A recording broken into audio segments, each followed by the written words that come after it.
Ini misalkan nih, Anda misalnya rekan-rekan nih sebagai project valuation dari Indonesia Energi. Nah, ini kita samarkan Indonesia Energi, diminta oleh bapak-bapak direksi untuk melakukan ya semacam kayak studi kelayakan lah atau valuasi, dari PT Maju Bersama untuk peluang melakukan akuisisi atau kerjasama. Nah, biasanya gitu kan ini dari atas, naruh di meja kita nih, "Tolong dong dicek, kita ada nih peluang untuk kerjasama. Coba direview dulu," gitu ya. "Berapa Pak produksinya?" "Ya diharapkan bisa 2 sampai 3 juta ton deh per tahun." Pertanyaannya kan dari kita yang timbul biasanya gini kan, kira-kira apa saja sih data-data teknis yang kita butuhkan untuk melakukan studi kelayakan ini gitu ya. Terus tahapan-tahapannya seperti apa. Nah, kemudian kita diminta tuh untuk membuat presentasinya, analisanya seperti apa, urut gitu ya, dari awal sampai, rekomendasi gitu ya. Pada intinya sih seperti yang disampaikan tadi oleh Pak Rizky ya, kalau ada data yang masuk kita ya kita harus cek dari sisi 3 aspek paling enggak ya. Dari sisi legalnya seperti apa, dari sisi, dokumen-dokumen, nya seperti apa, dokumen dalam arti, dokumen eksplorasinya, FS-nya, sumber daya cadangannya kalau ada gitu ya, atau technical review-nya dan geotechnical report-nya ada apa enggak gitu-gitu. Sama technical tadi yang raw data tadi, raw data. Syukur-syukur sudah ada pit design-nya gitu ya, kita lebih senang udah ada pit design-nya gitu ya. Ya pada intinya pertama adalah, kalau kita lihat di flowchart-nya ya, kalau yang ini biasa kita lakukan, itu kalau ada data datang di kita tanya dulu, "Pak datanya apa dong ya 3 aspek ini tolong dikasih dulu ke kita," gitu ya. Ya sampai ada, kalau memang belum ada ya kita collect terus, kita kumpulin terus gitu ya. Sedapatnya deh, seadanya dulu. Untuk apa? Untuk bisa kita verifikasi.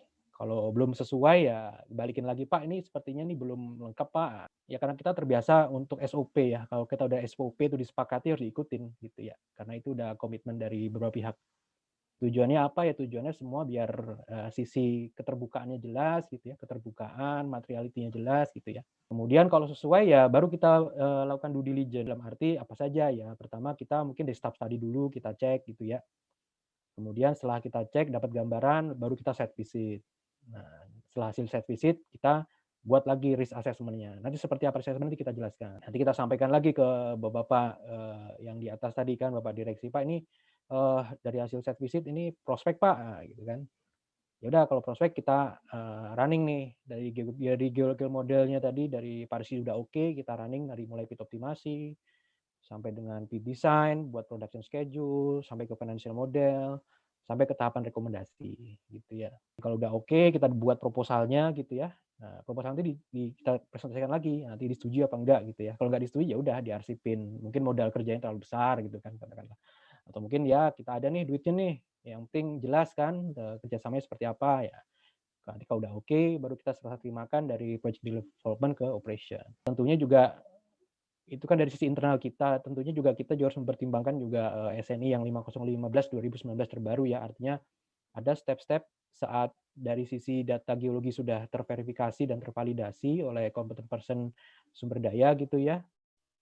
Ya paling enggak kita juga sudah harus, me-refer pada SNI yang ada. SNI yang ada sebenarnya sudah sangat bagus sekali dan itu bisa kita jadikan sebagai acuan kita, dari estimator untuk, bekerja gitu ya.